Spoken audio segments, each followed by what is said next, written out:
escuchar la voz del Señor, que pueda seguir ministrándonos, enseñándonos, compartiéndonos acerca de lo que Él tiene para nosotros y poder buscar su rostro. Puede ser el fin de los estudios, ¿cierto? Acercarnos al espíritu de la palabra, creyendo de que cuando nos acercamos, Él ilumina la vista de nuestro entendimiento y necesitamos que nos resplandezca la palabra, necesitamos que Él nos ilumine, necesitamos acercarnos a la palabra. Y cuando nos acercamos, también viene de Dios, ¿cierto? Un crecimiento. Por eso dice la escritura, desead como niños recién nacidos, porque la única forma de que podamos avanzar, que podamos crecer, es gustando de la leche, gustando de la palabra, gustando, ¿cierto?, de la miel, que la que alimenta nuestra vida espiritual y nos hace crecer. Podemos vivir muchas cosas en la iglesia, podemos llevar muchos años, pero mientras no tengamos permanecer en la palabra, no vamos a crecer, no vamos a avanzar.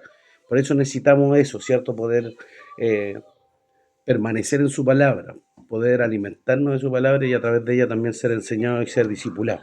Así que vamos a orar, vamos a presentarnos delante del Señor, rogándole su bendición, rogándole su respaldo, rogándole su guía y creyendo de que Dios tiene cierto algo que enseñarnos, algo que decirnos. Él está dispuesto a hablarnos constantemente. Nosotros tenemos que agudizar nuestro oído para que la voz del Señor nos hable.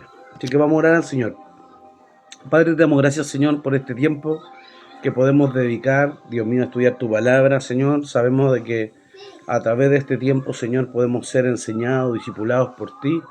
Señor, también en humildad, todos nosotros, Señor, nos bajamos delante de tu presencia y ponemos un corazón humilde, Señor, para que tú nos guíes, nos enseñes, nos ministres, nos hables y nos reveles tu palabra, Señor. Anhelamos que esta se haga vida en nosotros, anhelamos por tu palabra poder avanzar, crecer, Señor, y parecernos más a ti, Señor, como dice Santiago, más el que mira atentamente en la perfecta ley, la de la libertad, este será bienaventurado en lo que haga, no siendo oidor olvidadizo, sino hacedor de la obra. Enséñanos a hacer la obra, enséñanos a permanecer en tu palabra y tu palabra también permanezca en nosotros. Bendícenos este tiempo que vamos a compartir, Señor, lo dedicamos a ti y te rogamos, Espíritu Santo, que tú nos bendigas, que tú nos ministres, nos hables, Señor, y ponemos todo lo que somos bajo la planta de tus pies. Bendícenos, Señor, en el nombre de Jesús. Amén.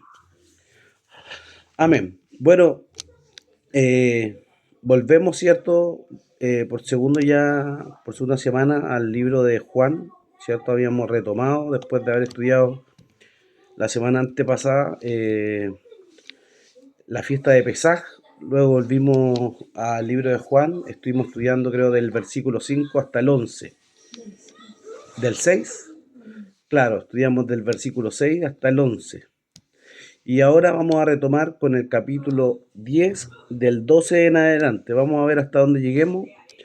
Y haciendo un poco un resumen de lo que vimos la semana pasada, o de lo que vimos el estudio pasado, podemos sacar de que él nos enseñaba, ¿cierto? Que él era la puerta, eh,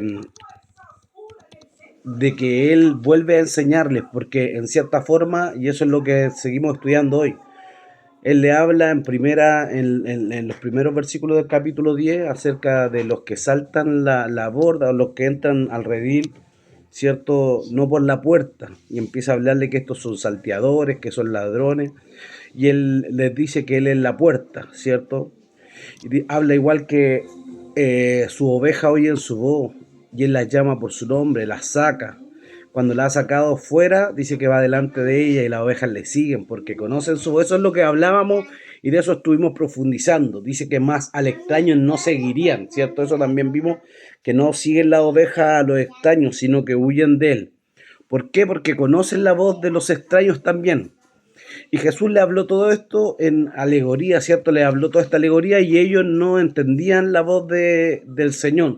Así que él empieza a explicarle en el capítulo 10, versículo 7 en adelante, que es lo que leímos o compartimos la semana pasada, ¿cierto? Empieza a explicarle un poco la parábola, empieza a explicarle de lo que le hablaba y partimos, ¿cierto? Donde él les dice de cierto, llamando la atención, o de verdad te digo, ¿cierto?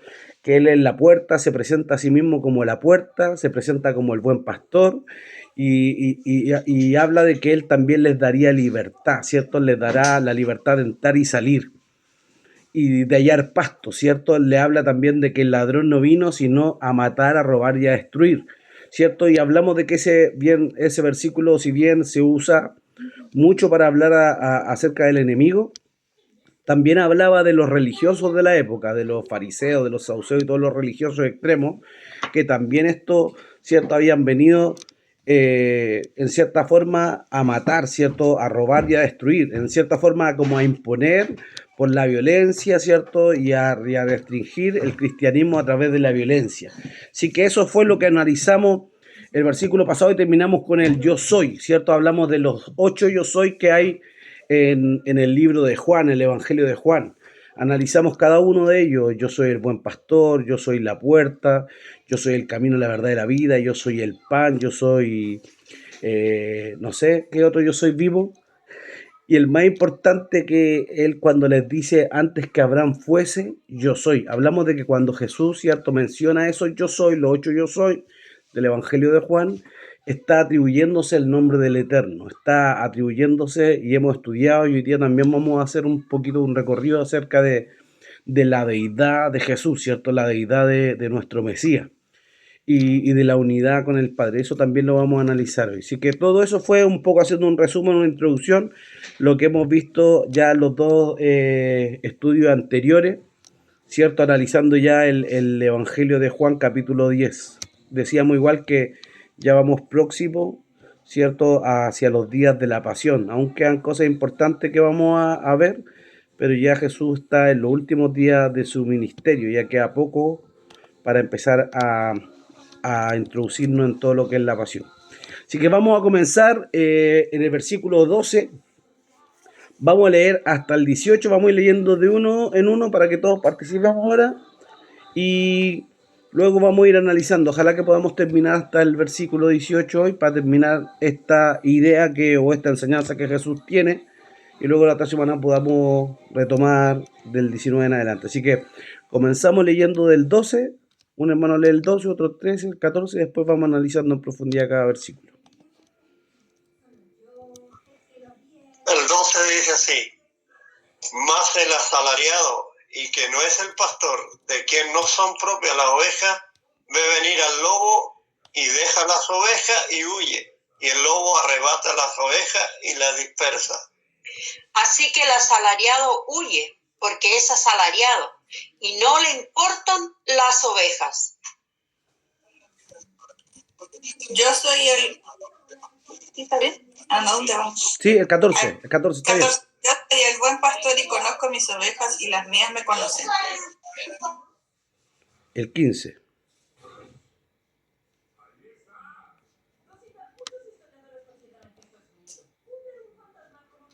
Sí. Así como el Padre me conoce y yo conozco al Padre y pongo mi vida por las ovejas. Amén. La Elisa va a leer el 16.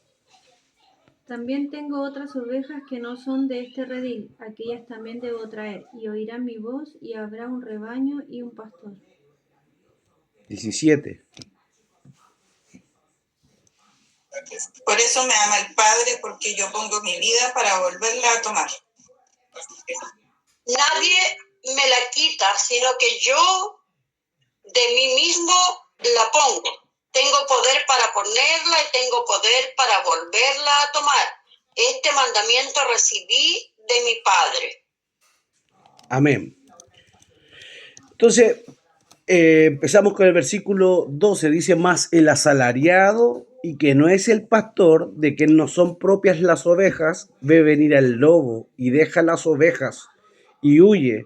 Y el lobo arrebata las ovejas y las dispersa. Dios bendiga a la hermana Sandra. Estamos en Juan capítulo 10, versículo 12, para que ahí lo busquen. Mas el asalariado y que no es el pastor, de que no son propias las ovejas, ve venir al lobo y deja las ovejas y huye. Y el lobo arrebata las ovejas y las dispersa.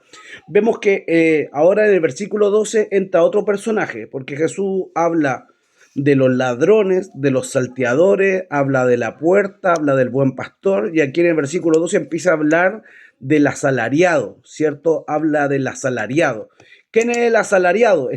Hablando acerca del rebaño, es aquel pastor que tiene un sueldo, ¿cierto? De que no son la oveja, aquel que se le paga para que éste cuide el rebaño, ¿cierto? Entonces dice más el asalariado y que no es el pastor, de quien no son propias las ovejas, ve venir al lobo y deja las ovejas y huye, y el lobo arrebata las ovejas y las dispersa. Entonces empieza a hablar de este nuevo personaje, como hablamos, que le llama el asalariado o aquel que se le paga un sueldo para que cuide la oveja. Este se enfoca solamente en cumplir su trabajo, este se enfoca en cumplir su labor, y en realidad, como las ovejas no son propias, no son suyas, no corre un riesgo, ¿cierto?, de ser dañado, sino que ve venir al lobo y huye y deja las ovejas, y el lobo arrebata la oveja y las dispersa.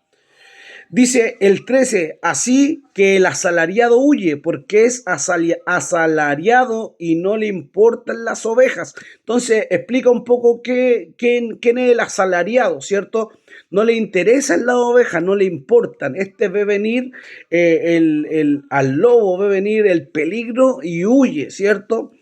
Es tremendo porque habla de que este asalariado busca lo suyo propio, no busca lo del redil, no le importan las ovejas, lo que le importa a él, ¿cierto? Su sueldo, le importa que le paguen, le importa cuidar su labor, pero no está dispuesto a sufrir daño alguno por el hecho de cuidar su oveja, no pone su vida por la oveja, al contrario, ve venir el peligro y se aparta, como diríamos que él la suelta, y evidencia que en su corazón no hay amor hacia las ovejas, sino que solamente el hecho del interés de recibir lo propio, ¿cierto? Y esto demuestra eso, representa eso, a los que buscan lo suyo propio.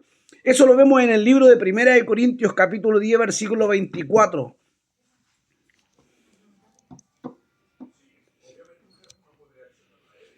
Este asalariado no es el pastor ni el ladrón, sino que es un hombre que se le paga, ¿cierto? Jesús menciona a este. Pero dice que él busca lo suyo propio. Primera de Corintios 10, 24. Ninguno busque su propio bien, sino el del otro. Ninguno busque su propio bien, sino el del otro. Pero este ve su propio bien. Ve solamente lo que le importa, como decimos, es asalariado, pero si ve venir el peligro, no le van a importar las ovejas, no va a poner su cuidado sobre ella, no va a poner el cuidado sobre el redil. Si ve que su vida está en peligro, va a soltar la oveja porque es asalariado, porque las ovejas no son suyas y no le importa que se pierda completamente el rebaño. También el libro de Corintios 13:5, Primera de Corintios 13:5, también habla de eso. Habla del verdadero amor, ¿cierto? Habla del verdadero amor.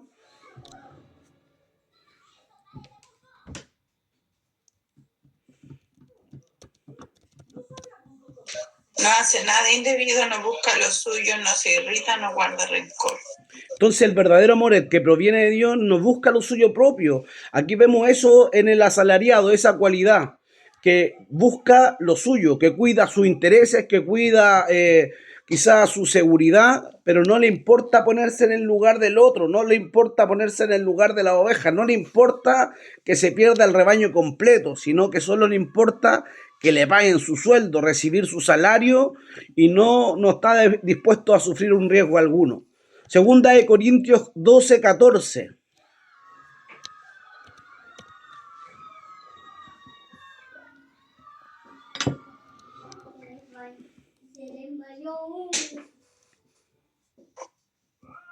He aquí por tercera vez estoy preparado para ir a vosotros, y no seré gravoso, porque no busco lo nuestro, sino a vosotros, pues no deben atesorar los hijos para los padres, sino los padres para los hijos. El apóstol Pablo habla a la iglesia de Corintios, dice, he aquí por tercera vez estoy preparado para ir a vosotros, y no seré gravoso, no les seré una carga, no les seré una carga a ustedes, no les voy a hacer grave, no les voy a agravar su situación. ¿Por qué? Porque no busco lo vuestro. Lo que le está diciendo es que no busco lo de ustedes, no busco lo que ustedes tienen, no busco sus ganancias, no tengo interés en lo de ustedes, sino que los busco a ustedes, ¿cierto? No busco lo de ustedes, los busco a ustedes, ¿cierto? No busco lo vuestro, sino a vosotros. Pues no deben atesorar los hijos para los padres, sino los padres para los hijos. Está hablando de que él no quería ser una carga para ellos, sino una bendición. No quería ir a buscar lo que ellos tenían, iba a darle. Y ahí les da un principio. ¿Por qué? Porque los hijos no deben atesorar para los padres. Los hijos no son los que tienen que alimentar a los padres, sino los padres alimentar a los hijos. Los padres atesorar para darle a ellos. Y darle no solo quizá algo económico, sino que le está hablando de un tesoro espiritual, de lo eterno. Y le está dando aquí un principio el apóstol Pablo, ¿cierto? No como los dos ejemplos que veíamos, no como el que busca lo suyo, sino que primero que todo buscando entregarse por el otro, ¿cierto? Darse por el otro, como dice, cumpliendo, ¿cierto? Lo que hablaba también ahí en el amor, no hace nada indebido, no busca lo suyo, no guarda rencor, ¿cierto? Aquí el apóstol Pablo les da un ejemplo acerca de eso, ¿cierto? Entregándome yo por ustedes, dándoles yo a ustedes, bendiciéndoles yo a ustedes y no bendiciéndose de ellos. Filipenses capítulo 2, versículo 21.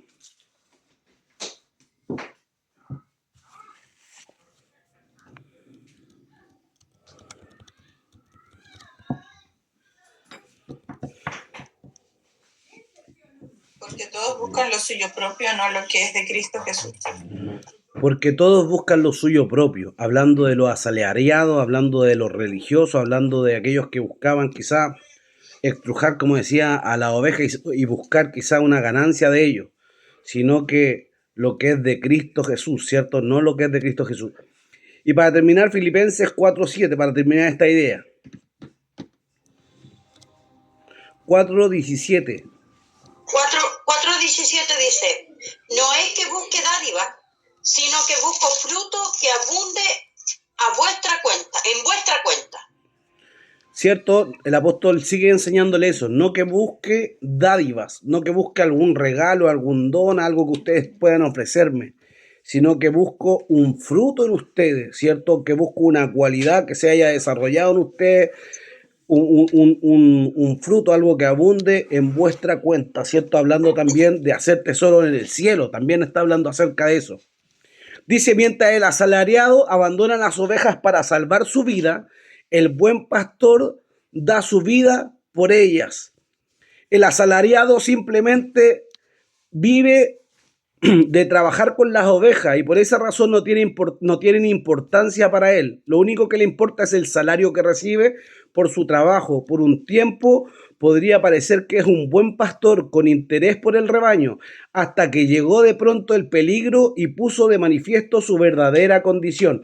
Dicen que había en los mandamientos antiguos de los judíos, había como una regla, había una ley acerca de esto. Cuando el pastor trabajaba en un rebaño y venía un lobo, el pastor tenía que hacerle frente al lobo, tenía que ir y aunque fuera asalariado tenía que defender al rebaño.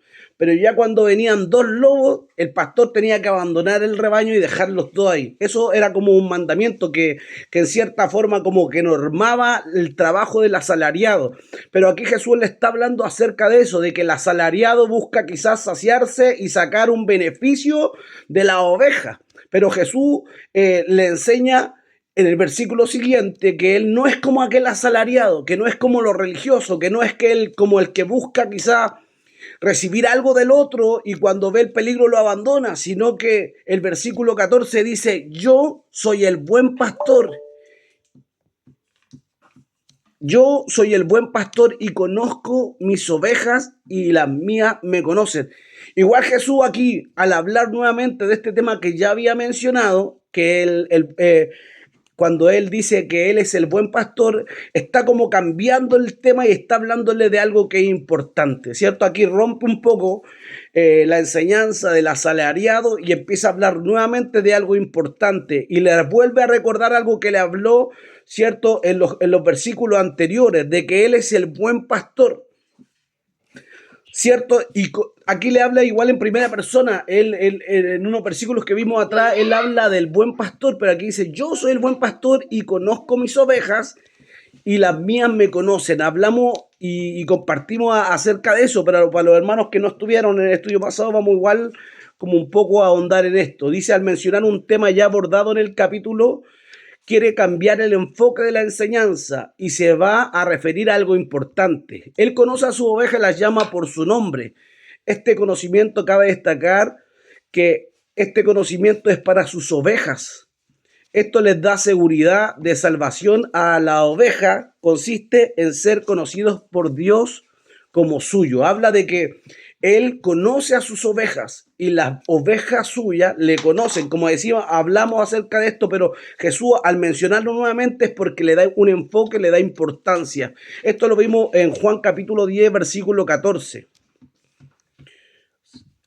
También hay una cita en 2 de Timoteo 2:19.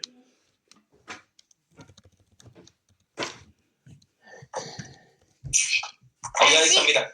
Así que Donde se sienta allá. yo soy el buen pastor y conozco mis ovejas y las mías me conocen. Amén.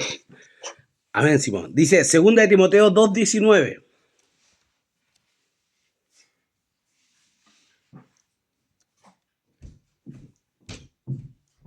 Mira cómo está. Está tierno. El fundamento de Dios está firme, pero voy a quedar teniendo este sello. Conozca al Señor a los que son suyos y apártese de iniquidad todo aquel que invoca el nombre de Cristo. Amén. Pero el fundamento de Dios está firme, ¿cierto? El fundamento de Dios está firme, teniendo este sello. Conoce el Señor a los que son suyos, ¿cierto? Este es el sello, este es el sello que tenemos, este es el fundamento. El Señor conoce a los que son suyos y habla de que los que son suyos deben apartarse de iniquidad. Todo aquel que invoca el nombre del Señor tiene que ser un hombre apartado, ¿cierto? Apartado de iniquidad. Dice, algunos dicen conocer a Dios, pero no son conocidos por Él y se pierden. De esto igual hablamos hace unos estudios pasados, de que muchos se dicen conocer a Dios, de que muchos dicen, yo llevo tantos años, o he experimentado esto, o tengo este don, o participo, tengo este cargo. Pero lo que importa no es solo que nosotros digamos conocer a Dios, sino que Él también los conozca. ¿Cierto? Vemos esto en el libro de Mateo capítulo 7, versículo 23.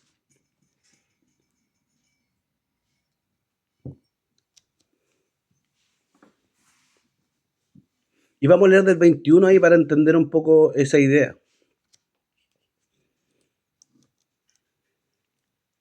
Mateo 7, 21 al 23. Sí. No todo el que me dice Señor, Señor, entrará en el reino de los cielos, sino el que hace la voluntad de mi Padre que está en los cielos. Muchos me dirán en aquel día, Señor, Señor, ¿no profetizamos en tu nombre y en tu nombre echamos fuera demonios y en tu nombre hicimos muchos milagros? Y entonces le declararé, no os conozco, apartados de mí, hacedores de maldad.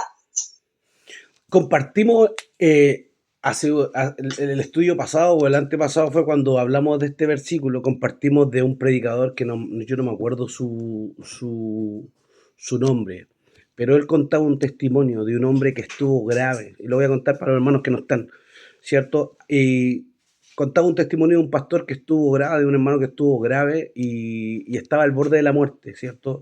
Dice que estaba con riesgo vital y los doctores estuvieron muchas horas tratando de reanimarlo hasta que pudieron hacerlo volver. Más de después de como 12 horas de trabajo lo hicieron volver. Y cuando él volvió, dice que empezó a gritar. El doctor contaba de que él gritaba, ayúdenme, ayúdenme. Y dice que cuando termina de gritar y se calma un poco, empieza a contarle, ¿cierto? Lo que había visto, lo que había pasado. Y en su historia él contaba de que había visto al Señor y estaba delante de él. Y dice que cuando él ve al Señor y está delante de él, le dice, el Señor lo único que le dice, no te conozco. Y él le dice, pero ¿cómo? Si 30 años te sirvió en la iglesia, tenía un cargo, he vivido toda mi vida dedicado a ti, he vivido toda mi vida sirviéndote, toda la vida he vivido quizás hablando de ti, he predicado, he tenido un ministerio, 30 años llevo sirviéndote. Pero Jesús le decía, no te conozco. Y él le decía, pero ¿cómo? Si toda mi vida he dedicado a tu servicio. Y Jesús le dice, no te conozco. Y por último le dice, no te conozco y no conozco a tus hijos. Y dice que el hombre cuando pudieron reanimarlo, dice que despertó desesperado. Y hablábamos un poco acerca de esto, de que a veces llevamos tanto tiempo viviendo una vida litúrgica, viviendo una vida religiosa y pensando que quizás por el hecho de llevar tantos años en el cristianismo, ser cristiano, ser evangélico, lo que seamos, y a veces pensamos que esto nos atribuye el hecho de que el Señor nos conozca, pero el Señor conoce a los que son cercanos suyos. Más adelante vamos a ver en el siguiente versículo la profundidad de que el Señor nos conozca. Pero ¿qué es lo que dice aquí? Que muchos dirán, en tu nombre echamos fuera demonios, hablamos nuevas lenguas, hicimos milagros.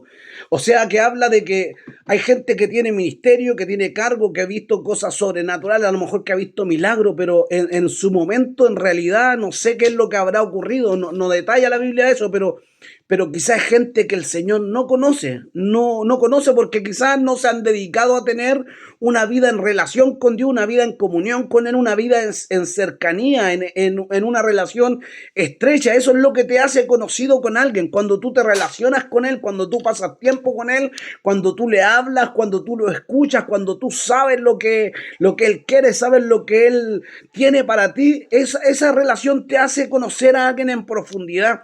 Y a veces nosotros por el hecho de ir a la iglesia o participar en alguna denominación o tener un cargo, lo que sea, no nos hace ciertos merecedores o conocedores de Dios o que Él nos conozca. Entonces es profundo.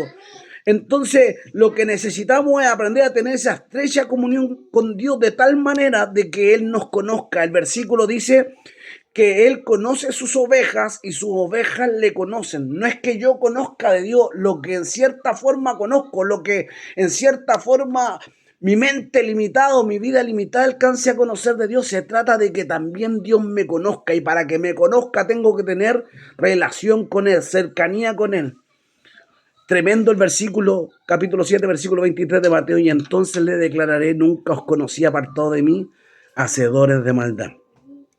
Hay otro versículo que está cuando Jesús comparte la cena, lo que hablábamos igual el otro día, cuando Jesús comparte la cena, en el libro de Juan, capítulo 17, versículo 3.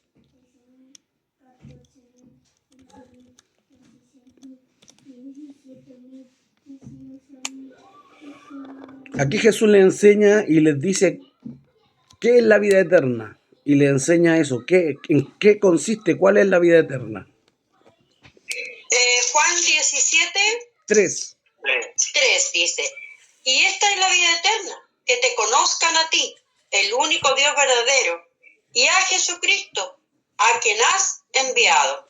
Amén. Y esta es la vida eterna, que te conozcan a ti, el único Dios verdadero, y al Mesías, a quien tú has enviado, ¿cierto? Porque el que ha visto al Mesías ha visto a Dios, ¿cierto?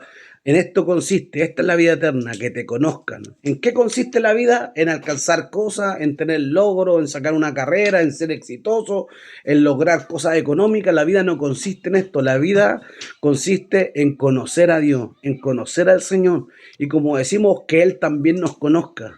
Conocer al Mesías, conocer al Señor, eso es verdaderamente, en eso consiste la vida. Esta es la vida eterna, que te conozcan a ti, el único Dios verdadero, y a Jesucristo, a quien tú has enviado. Este conocimiento tampoco es un conocimiento intelectual, no es algo que yo, tengo que leer la Biblia solamente, no es algo no un conocimiento, esto habla de una relación vivencial, de algo, de una relación estrecha, de una relación cercana, de tener una amistad con Dios.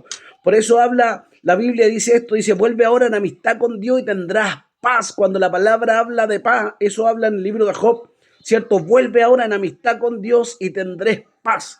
Determinará una cosa y te será hecha, te será firme. Busquemos ese versículo, es bien profundo, es bien bonito.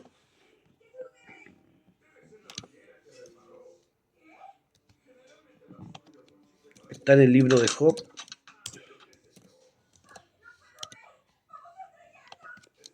Capítulo 22, versículo 21.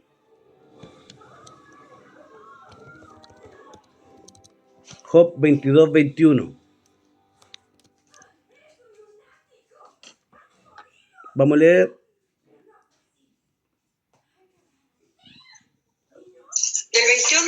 hasta el 28. Amén. Del 21 al 28 dice, vuelve ahora en amistad con él y tendrás paz, y por ello te vendrá bien. Toma ahora la ley de su boca y pon sus palabras en tu corazón. Si te olvidares, si te volvieres al Omnipotente, serás edificado. Alejarás de tu tienda la aflicción. Tendrás más oro que tierra, y como piedras de arroyo, oro de Ofir. El Todopoderoso será tu defensa y tendrás plata en abundancia, porque entonces te deleitarás en el Omnipotente y alzarás a Dios tu rostro, orarás a Él y Él te oirá, y tú pagarás tus votos. Determinarás a sí mismo una cosa y te serás firme, y sobre tu camino resplandecerá la luz. Cuando fueren abatidos, dirás tú, enaltecimiento habrá, y Dios salvará al humilde de ojos.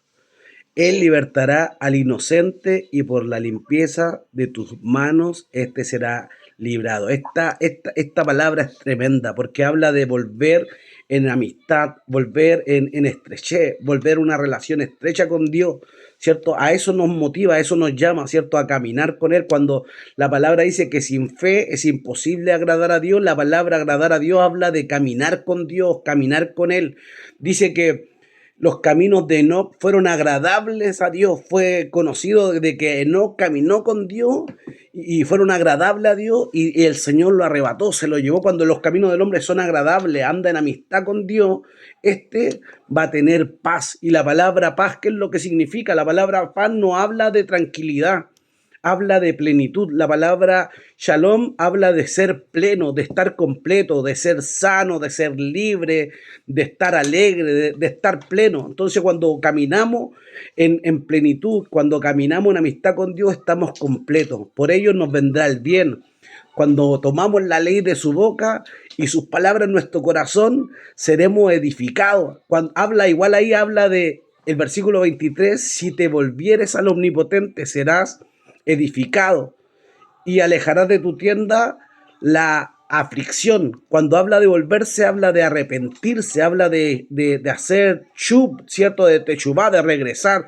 Si regresáramos al Omnipotente, libraremos nuestra casa de la aflicción. Habla de igual de una prosperidad, tendrás más oro que tierra, y como piedras de arroyo, oro de Ofir. El Todopoderoso será tu defensa, peleará por ti, tendrás plata en abundancia, porque entonces te deleitarás en el Omnipotente y alzarás a Dios tu rostro, orarás a Él y Él te oirá. Entonces, ¿qué es lo que nos llama eso? Eso se llama conocer a Dios, tener una estrecha comunión con Él. Todas estas cosas nos vendrán cuando tengamos esa relación estrecha con Dios, cuando caminemos con Él y cuando tengamos esa cercanía, esa amistad con Él. Cuando caminemos, nos vendrá todas esas bendiciones que compartimos. Nos dispondremos a hacer algo y nos será firme. A veces nosotros como cristianos decimos, no voy a hacer esto, y en realidad después venimos y cambiamos de parecer, o viene una situación difícil y cambiamos, no lo hacemos, descuidamos lo que quizá hemos prometido, y entonces habla de que no hay firmeza en nuestras palabras. Pero cuando caminamos en amistad con Dios, decimos algo y no es seguro. Si yo lo digo, lo voy a hacer y lo hago, no importa la situación. Habla de que tenemos que tener ese conocimiento de Dios, y ese conocimiento también de Dios en nosotros. Volvemos al libro de Juan, capítulo 10. Yo soy el buen pastor y conozco mis ovejas y las mías me conocen. Versículo 15. Así como el Padre me conoce y yo conozco al Padre y pongo mi vida por las ovejas. Así como el Padre me conoce y yo conozco al Padre. Habla de que aquí en el versículo 15 habla de eso, del conocimiento del Padre, ¿cierto? Así como el Padre me conoce y yo conozco al Padre, ¿cierto? Habla de esa estrecha comunión que hay entre el Padre y el Hijo, ¿cierto? Hemos hablado igual de eso en estudios anteriores, de la comunión estrecha que hay entre el Padre y el Hijo, que no hay un rango mayor y un rango superior, sino que los dos son uno mismo. Habla de que Jesucristo es la esencia misma de su sustancia, habla de que Jesucristo es la imagen de Dios, habla de que ellos dos son uno. Dice, ese conocerse es infinito y eterno. ¿Cierto? Hemos estudiado en los estudios pasados acerca de la unión del Padre y el Hijo, que ni el uno es sin el otro, ambos subsisten entre sí. Eso lo hemos visto en el libro de Juan capítulo 1, versículo 18.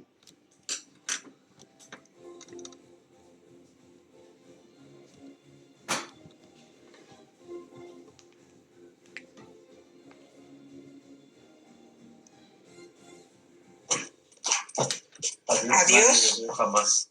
A Dios nadie le vio jamás, el unigénito Hijo que está en el seno del Padre, Él le ha dado a conocer. Claro, al Padre nadie le ha visto, ¿cierto? Nadie le ha visto jamás. El unigénito Hijo del Padre que estaba en el seno del Padre, ¿cierto? Este le ha visto y le ha dado a conocer. Juan capítulo 14, versículo 9 igual habla acerca de eso. Y Marcos capítulo 11, versículo 27. Juan 14, 9.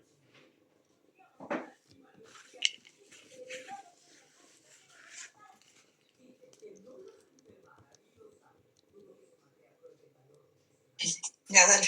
Juan 14:9. Jesús le dijo, ¿tanto tiempo hace que estoy con vosotros y no me has conocido, Felipe? El que me ha visto, a mí ha visto al Padre. ¿Cómo pues dices tú, muéstranos al Padre? En este capítulo pasa de que Felipe le dice a Jesús, le dice, Maestro, muéstranos al Padre y nos basta. Maestro, muéstranos al Padre y nos basta. Y él le dice esto, le dice, tanto tiempo que estoy con vosotros, Felipe, y aún no me habéis conocido. El que me ve a mí, ve al Padre, y el que ve al Padre, me ve a mí. Entonces, aquí habla de esa unidad de que el Padre y el Hijo son uno, ¿cierto? Son uno en unidad. Son uno, el que ve al Padre ve al Hijo, porque el Hijo proyecta la imagen del Padre. Si vemos bien, Dios habita en la luz inaccesible de gloria, Dios es espíritu, pero si dijéramos cuál es la imagen de Dios, ¿cuál es la imagen de Dios? Jesucristo es la imagen de Dios, el Mesías es la imagen de Dios. A Dios nadie le ha visto jamás, el unigénito, ¿cierto? El Hijo que está en el seno del Padre, este le ha visto y le ha dado a conocer. Hace tanto que estoy con vosotros, Felipe, y aún no me habéis conocido, ¿cierto? Porque el que ve a Jesús, en cierta forma, ve al Padre. Ellos dos son uno. Y Marcos 11, 27. Todas las cosas me fueron entregadas por mi Padre, y nadie conoce al Hijo sino el Padre, ni el Padre conoce a alguno sino el Hijo, y aquel a quien el Hijo lo quiera revelar. Amén. Nadie conoce al Padre sino al Hijo, y nadie conoce al Hijo sino el Padre. Hablamos de esa unidad. Jesucristo es el verbo con el que Dios expresa lo que es. Piensa, siente y desea y se propone. Todo aquel que niega al Hijo tampoco tiene al Padre. El que confiesa al Hijo tiene también al Padre. Eso está en Primera de Juan, capítulo 2, versículo 23. Marcos 11, 27. Primera de Juan, capítulo 2, 23 decía eso. Dice, todo aquel que niega al Hijo. ¿Cuál era el anterior, Sergio? Marcos 11, 27. Esa es la que ya leyeron, ya la leyó la pastora. Volvieron entonces a Jerusalén andando por el templo. Marcos 11, 27. ¿Y qué leyó mi suegra? Juan 14, 9. Ay. ¿Cómo dice Marcos 11, 27? Volvieron entonces a Jerusalén y andando... 11, 27. Y andando él por el templo vinieron a él los principales sacerdotes, los escribas y los ancianos. ¿Sigo? ¿Ya? Y dijeron, ¿con qué autoridad hace estas cosas? ¿Y quién te dio autoridad para hacer estas cosas? Jesús respondiendo les dijo, os haré yo también una pregunta, respondedme, y yo diré, ¿con qué autoridad hago estas cosas? ¿El bautismo de Juan era del cielo o de los hombres? Respondedme. Espérate, esa cita creo que no es correcta. No tiene nada que 14, ver. la otra era 14:7, entonces. Pero la que la pastora leyó estaba bien. Sí, leyó 14:9. 14:9 leyó. Juan 14:9, creo. Espérame.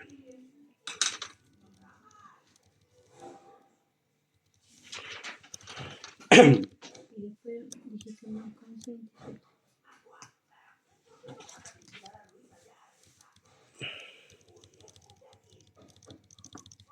No sé si Suegra leyó otra cita.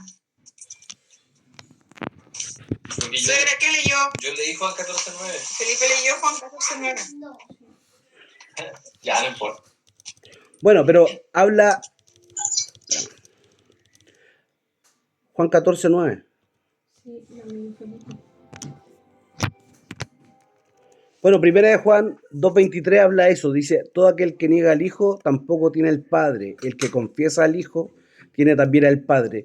Y hablamos de esta unidad que es dependiente, que esta unidad no es el uno sin el otro, esta unidad de que si bien muchos piensan o ven al Hijo como en cierta forma en un grado menor que el Padre, ellos están en igualdad. El Padre da a conocer todo a través de su Hijo, las palabras, o hablamos de que Colosenses 1:15 dice eso, dice que Jesús, hablando de Jesús, del Mesías, dice, Él es la imagen visible del Dios invisible, el primogénito de toda creación. Entonces,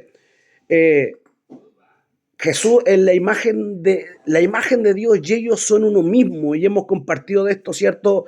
En varios estudios.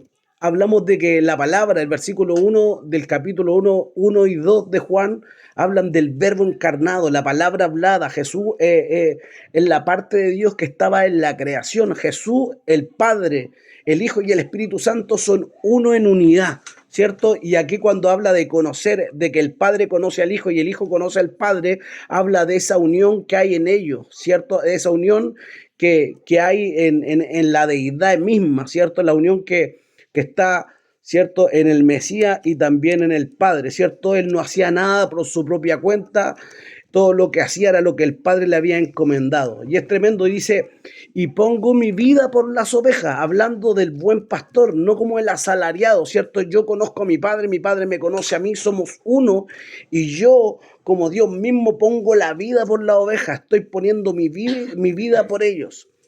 Hay una referencia a eso, de que el Padre envía al Hijo, ¿cierto?, para dar salvación. Lo vemos en Juan 3:16, ¿cierto? Porque de tal manera Dios amó al mundo, ¿cierto? Y lo vemos en Romanos capítulo 8, versículos 3 y 4. Hermano Sergio, la cita que no podíamos encontrar era Mateo 11:27. Sí. Amén.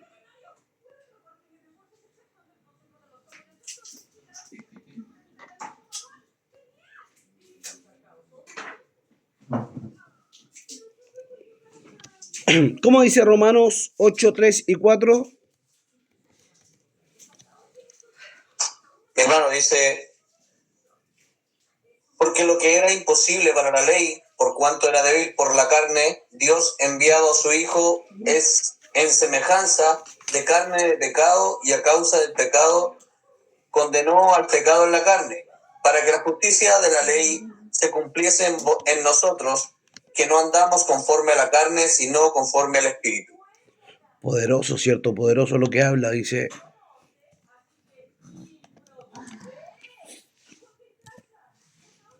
Dice, porque lo que era imposible para la ley, por cuanto era débil por la carne, hablando del hombre, ¿cierto? Para el hombre era imposible poder cumplir la ley, poder cumplir los 612 mandamientos, ¿cierto? Era imposible para el hombre cumplir la ley.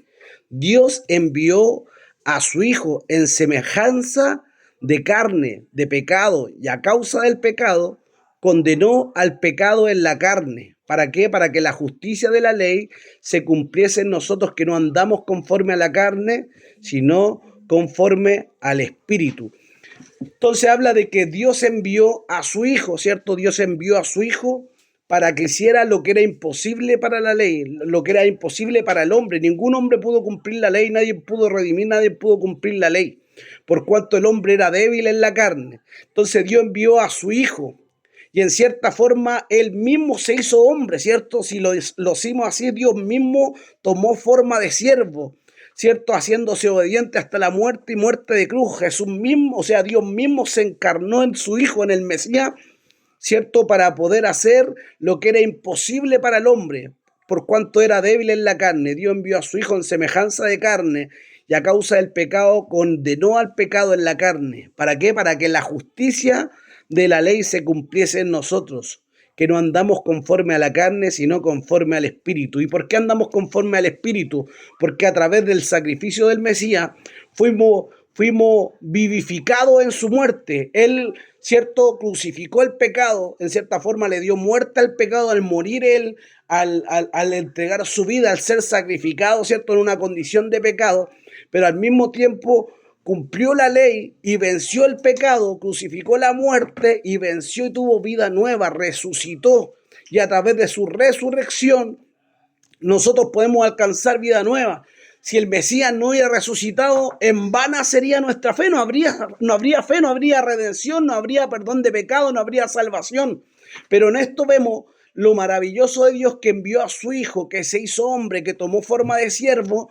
¿Para qué? Para cumplir de cierta forma la ley y para crucificar, ¿cierto?, la ley y el pecado en la carne, ¿cierto? Y hacernos renacer y justificarnos a través del Espíritu. ¿Por qué? Porque a través de su Espíritu nos vivifica y nos hace renacer, nos hace ser partícipe de una nueva naturaleza, la naturaleza divina. ¿Por qué? Porque nos hace renacer. Eso lo vemos también en el libro de Gálatas, capítulo 4, versículo 5.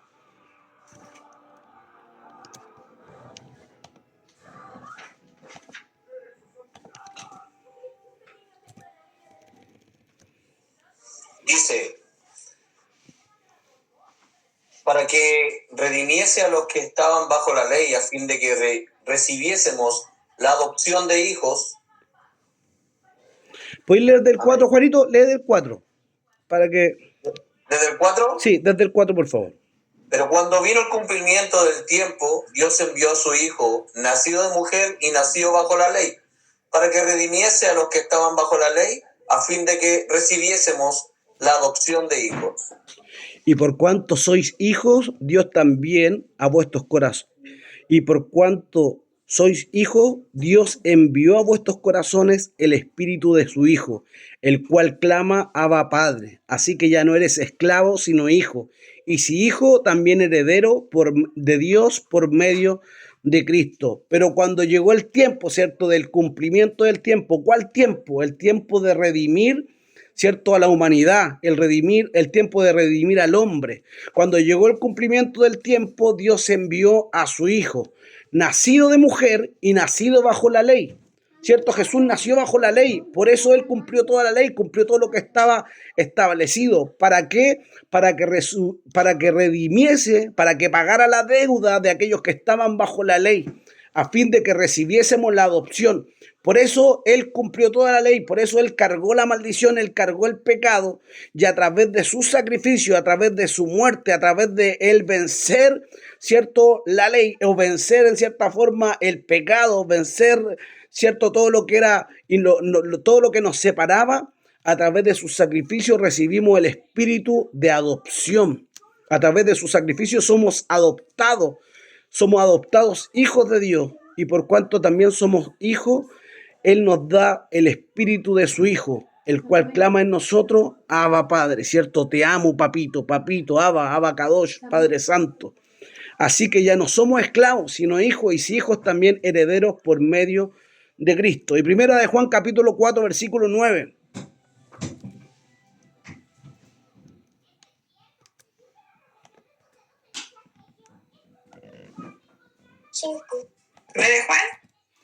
Primera de Juan, capítulo 4, versículo 9. En esto Se mostró eso. En esto se mostró el amor de Dios para con nosotros, en que Dios envió a su Hijo unigénito al mundo para que vivamos por Él. En esto consiste el amor, no en que nosotros hayamos amado a Dios, sino en que Él nos amó a nosotros y envió a su Hijo en propiciación por nuestros pecados. Amados, si Dios nos ha amado así, debemos también nosotros amarnos unos a otros. Entonces, es tremendo porque no es que nosotros amamos a Dios, no es que nosotros buscamos a Dios, no es que nosotros nos acercamos a Dios, es que Él se acercó a nosotros.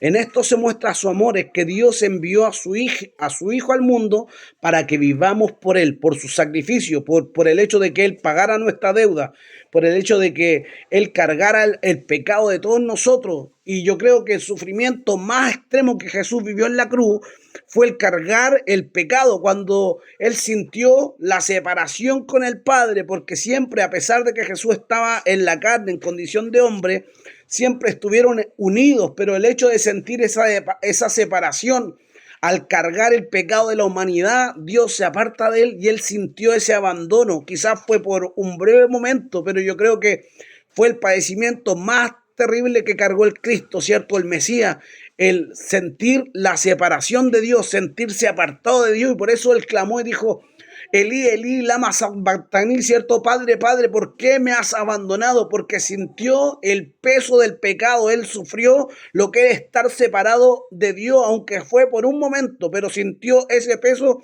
que todos nosotros hemos sentido al vivir sin Dios.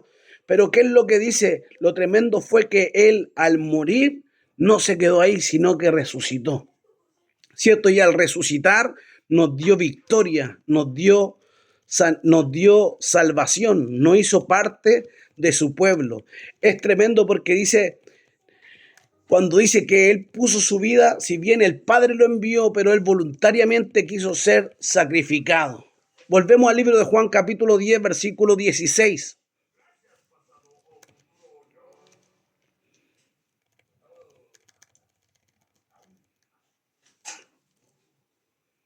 Dice: también tengo otras ovejas que no son de este redil. Aquellas también debo traer, y oirán mi voz, y habrá un rebaño y un pastor. Aquí está hablando que él tiene otras ovejas que no son de este redil. Dice: también tengo otras ovejas que no son de este redil. Aquellas también debo traer, y oirán mi voz, y habrá un rebaño y un pastor. Aquí lo que está hablando de que el redil, ¿cierto? Cuando está hablando de no son de este redil, está hablando primero el redil de Israel. Está hablando que ese es el rebaño. Cuando Jesús le está hablando acerca de que él tiene un redil, pero aquí está hablando acerca de la salvación de los gentiles.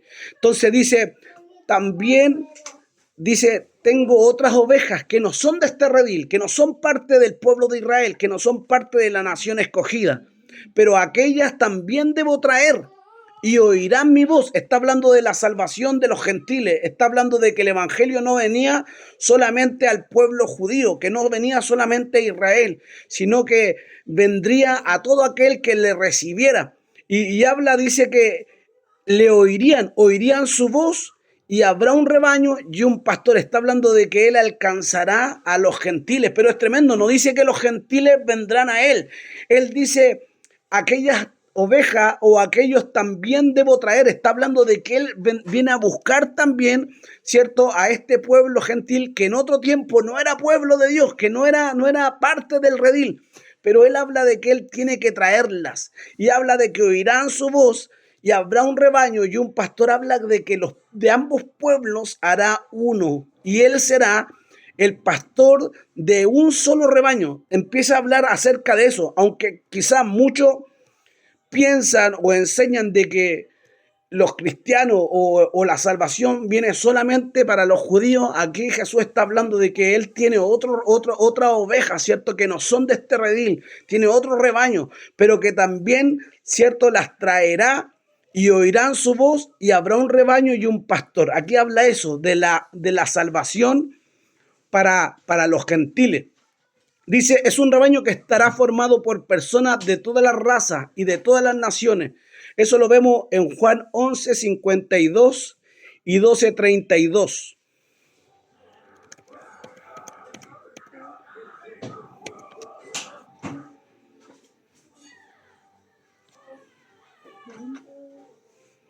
Juan 11:52 y Juan 12:32. Dice, y no solamente por la nación, sino también para congregar en uno a los hijos de Dios que estaban dispersos. ¿Cómo dice? Léelo de nuevo, Juanito, por favor. Dice, y no solamente por la nación, sino también para congregar en uno a los hijos de Dios que estaban dispersos. Voy a buscarlo porque... ¿Y el versículo anterior cómo dice, Juanito? Dice en el 51, esto no lo dijo por sí mismo, sino que como era el sumo sacerdote de aquel año, profetizó que Jesús había de morir por la nación. Dice, claro, y no solamente por la nación, sino también para congregar en uno a los hijos de Dios que estaban dispersos. Así que desde aquel día acordaron matarle. ¿Ah? Del 51 al 52. Entonces habla de que no vino solo a morir por la nación, y no solamente por Israel, sino también para congregar en uno a los hijos de Dios que estaban dispersos. El tema de la salvación para los judíos es un tema que está profetizado y es bien amplio. Yo creo que lo vamos a reforzar o lo vamos a ahondar el próximo estudio. Pero leamos Juan 12:32 también. Dice, y yo, si fuere levantado de la tierra, a todos atraeré a mí mismo. Entonces habla de que la salvación no venía solamente para los judíos, la salvación estaba pensada para todo el mundo, ¿cierto? Para todas las naciones. De hecho, si analizamos el llamado de Abraham, la bendición y la dispensación de ese tiempo y la bendición prometida era de que él sería una bendición o un motivo, un canal de bendición para todas las naciones.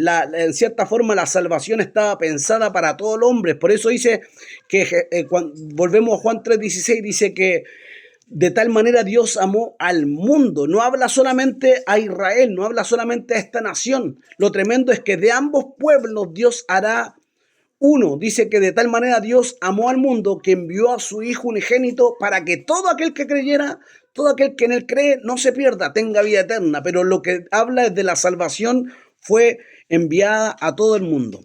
Dice, en cuanto a esto es importante recalcar que no son estas ovejas que vienen al pastor, es el pastor que viene a buscar las ovejas, ya que ningún hombre quiere buscar a Dios, es Dios quien viene a buscarlo. Eso lo vemos en Lucas 19:10. Anótelo, no lo busque. Dice, porque el Hijo del Hombre vino a buscar y a salvar lo que se había perdido, hablando de Zaqueo. Esta misión está en la mente de Jesús luego y constituye un mandamiento acerca de eso, ¿cierto? De ir a buscar lo que estaba perdido, acerca de predicar el Evangelio. Eso también lo vemos en Mateo 28, 18 y 19. Dice que debemos predicar el Evangelio a toda criatura, ¿cierto? Y el que creyere y fuera bautizado será salvo. Mateo 28, 18 y 19. El resultado final es que habrá un solo rebaño y un solo pastor. Todos los salvos serán un rebaño, lo que ya en futuro apunta a la unidad de la iglesia, por la que pedirá al Padre. Eso lo vemos en Juan capítulo 17, versículo del 21 al 23.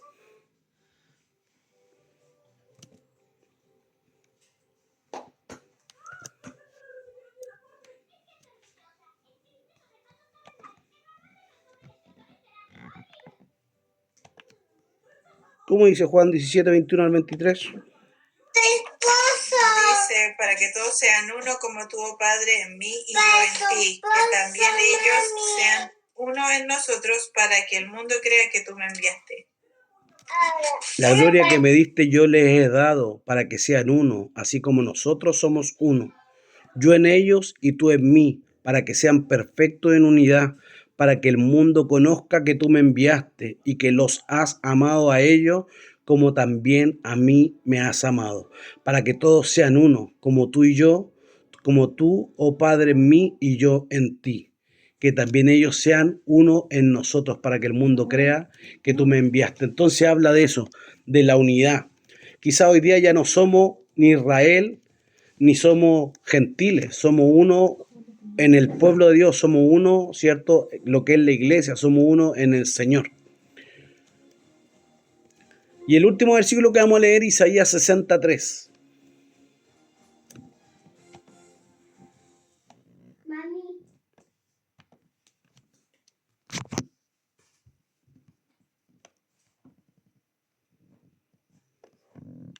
Isaías 63 dice, y andarán las naciones a tu luz, y los reyes al resplandor de tu nacimiento. Amén. Y andarán las naciones a tu luz. Versículo 1, vamos a leer del 1 en adelante, pastora. Si quiere lo lee nomás. Del 1 al 3. Ya, del 1 al 3. Sí. Ya. Levántate, resplandece, porque ha venido tu luz, y la gloria de Jehová ha nacido sobre ti. Porque aquí que tinieblas cubrirán la tierra y oscuridad las naciones. Mas sobre ti amanecerá Jehová, y sobre ti será vista su gloria. Y andarán las naciones en tu luz, y los reyes al resplandor de tu nacimiento.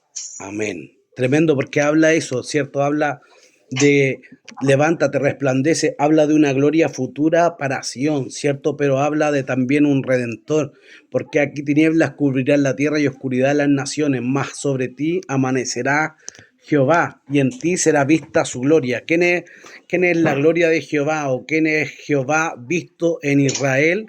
¿Quién otro sino nuestro Mesías, cierto? Y habla, y andarán las naciones a tu luz. Él dijo, yo soy la luz, y el que viene a mí no estará en tiniebla.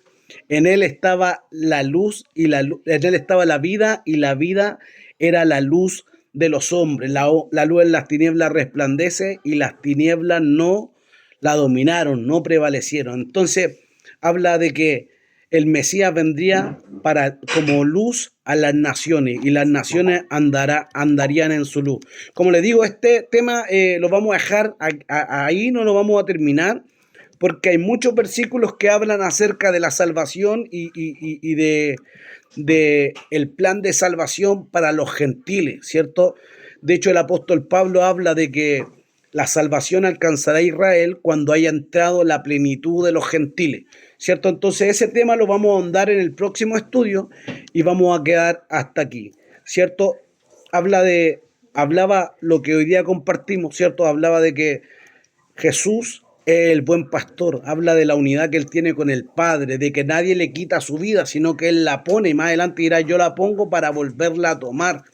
Y también nos enseñaba acerca del asalariado, de ese que veía venir al lobo y no le importaba el rebaño, sino que le importaba primero su bienestar, ¿cierto? En cierta forma, los fariseos, los escribas y los saduceos eran personas asalariadas, ¿cierto? Que buscaban sacar beneficio de la oveja y no le importaba el cuidado de ellas. No tenían y no iban a cubrir la necesidad, ¿cierto? Y lo vemos en el ciego, lo vemos en las viudas. Muchos de ellos venían y se acercaban a las viudas para tratar de sacarle lo poco que tenían.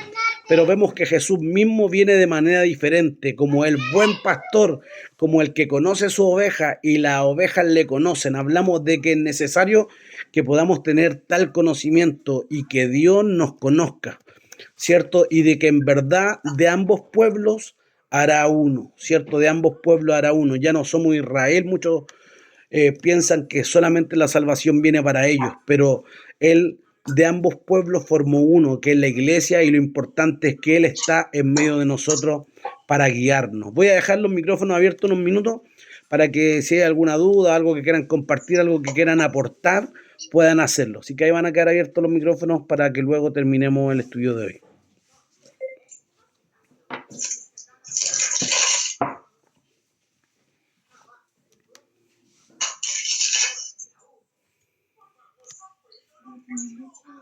¿Tiene abierto el micrófono, pastor? Aquí me gustó mucho este versículo aquí en Juan 10:16. También tengo otras ovejas, dice, que no son de este redil. Aquellas también debo traer, y oirán mi voz, y habrá un rebaño y un pastor. Una promesa hermosa también para nosotros, que en otro tiempo éramos gentiles. Y Y esto también deja como abierta la posibilidad de que muchos más vengan a ser estas ovejas tan amadas del Señor. Así que me llama bastante la atención este versículo. Así que eso, hermano. Amén, pastora. Dios la bendiga. Amén, pastora. Dios la bendiga mucho. Tremendo igual ese versículo, ¿cierto? Tremendo. Que Dios la bendiga mucho. No sé si alguien más quiere compartir algo.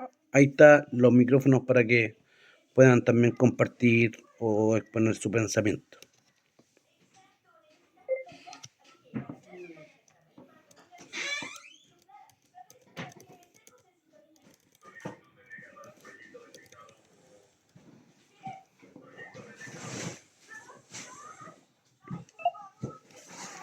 ¿No hay nadie más que quiera compartir algo o aportar algo o algo que le haya quizás llamado la atención o algo que quieran compartir? Hermana Sandra, se escucha. Amén, Dios le bendiga, hermano Sergio. Hermosa la palabra, hermosa porque nosotros somos sus ovejas y como decía usted, como decía la palabra, Él da la vida, no es asalariado, a Él no le están pagando por nosotros, sino que Él lo dio todo por nosotros.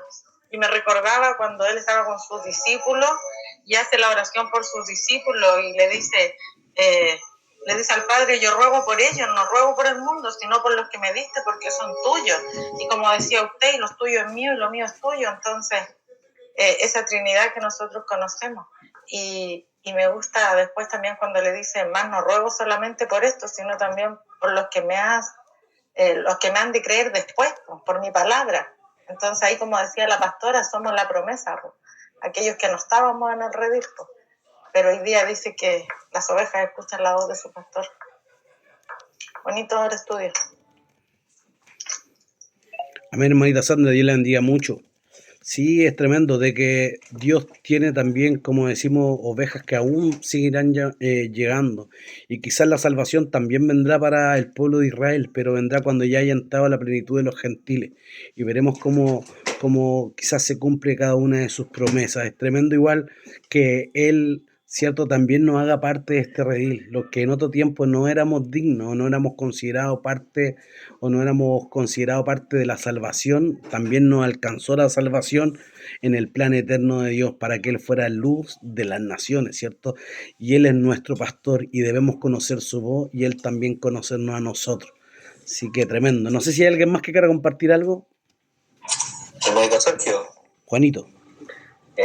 Filipenses 3:20 dice, mas nuestra ciudadanía está en los cielos, de donde también esperamos al Salvador, al Señor Jesucristo, el cual transformará el cuerpo de la humillación nuestra para que sea semejante al cuerpo de la gloria suya, por el poder con el cual puede también sujetar a sí mismo todas las cosas.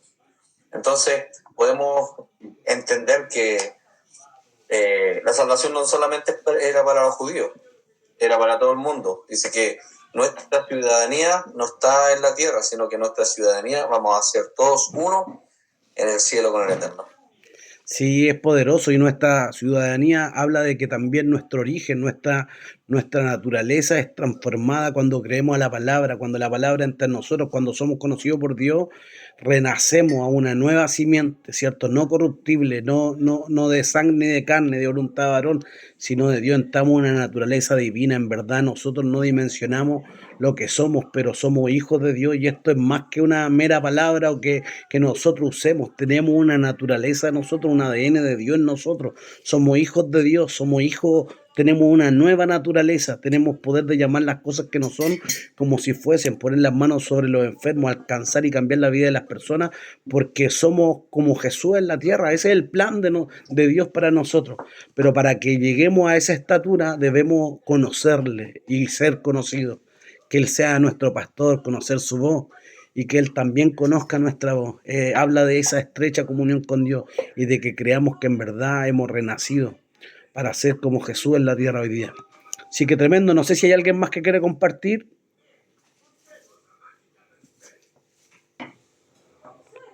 Si no es así, le vamos a pedir a la pastora que ore para poner, ¿cierto?, la bendición sobre el estudio de hoy y nos pueda enviar, ¿cierto?, en bendición. Amén. Amén. Padre bendito de la gloria, te damos Jesús, gracias, te damos Señor, en gracias. esta tarde. Gracias, Jesús. Gracias, Señor, por tu palabra, Dios mío de la gloria. Jesús. Gracias porque tú abres nuestro Jesús. entendimiento, Dios mío de la gloria. Jesús. Gracias, Señor de la gloria, porque tu palabra, Señor, se revela, Señor, Jesús. a nuestras vidas, Señor, y podemos conocer cada día más y más, Señor, a aquel que nos llamó, Señor. Jesús. Dios mío, te damos gracias, Señor, por los hermanos que se han Jesús, conectado. Gracias en este tiempo, Señor, de la gloria, por poder aprender de tu palabra, Señor. Ayúdanos y despierta en nosotros cada día más, Señor, ese hambre de tu palabra, Señor. Gracias, Dios mío, por tu amor. Gracias, Señor, porque a través de tu palabra también, Señor, te conocemos más y queremos conocerte más, Señor. Te ruego una bendición para todos los hermanos, para los que están enfermos, para los que están en dificultad. En este día, Señor, a través de tu palabra, también lo hayas confortado, Señor, y hayas traído, Dios mío, fe a sus corazones. Gracias, Señor, por tu amor. Bendice a nuestro hermano Sergio, que nos ha compartido la palabra, Señor, y a cada uno de los que están ahí en su hogar, Señor, y en cada hogar de los que estamos presentes. En el nombre poderoso de Jesús. Amén. Amén, Señor. Amén. Dios les bendiga mucho. Dios les bendiga mucho. Estamos en contacto y nos vemos la otra semana en el estudio. Dios te bendiga, Juanito. Saludos a la hermana Pame. Te bendiga, Sandrita. Amén. Dios bendiga a todos. Chao, hermana David. Dios la bendiga mucho. Chao, chao, chao, chao, chao. Bendiciones. Chao, chao. Chao, chao. Bendiciones. Chao, chao. Chao, chao. Chao, chao. ¿No se veía la sala? No, está sin cámara.